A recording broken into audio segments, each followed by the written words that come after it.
शेतकऱ्यांच्या पेरण्या लांबल्याचं चित्र आहे। उडीद, भुईमुग आणि मूग या पिकांवर पाऊस लांबल्याने मोठा परिणाम होत असून 8 जुलैपर्यंत पेरण्या पूर्ण झाल्या नाहीत तर हे पीक वगळून इतर पिकं घेण्याची वेळ शेतकऱ्यांवर येऊ शकते। काही प्रमाणात दुबार पेरणीचे संकट देखील वाढण्याची शक्यता आहे। शेतकऱ्यांना पेरणीनंतरही रोगांचा पिकांवर होणारा प्रादुर्भाव सहन करावा लागू शकतो असा अंदाज कृषी विभागाने व्यक्त केला आहे।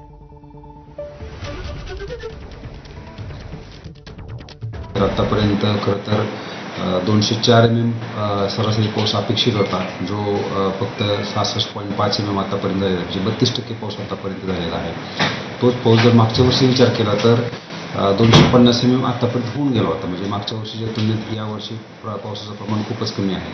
आणि पेरणीचा विचार केला तर 6,40,000 हेक्टरपैकी जवळजवळ 52,000 हेक्टरपर्यंत आपली पेरणी झाली, 10% आपल्याकडे फक्त पेरणी झालेली आहे। 8 जुलैपर्यंत आपण सगळ्या पिकांची पेरणी करू शकतो, त्याला कोणताही प्रॉब्लेम नाही। पण 8 जुलैच्या पुढे जर पेरणीची वेळ आली तर यामध्ये भुईमूग, उडीद, मूग हे 3 पिकं आपण घेऊ शकत नाही। एक महत्त्वाची बातमी, पुढील 3 ते 4 दिवस राज्यात सर्वदूर पाऊस कोसळेल आणि नंतर मात्र पावसाचा जोर कमी होणार आहे। बंगालच्या उपसागरात कमी दाबाचं क्षेत्र निर्माण झाल्याने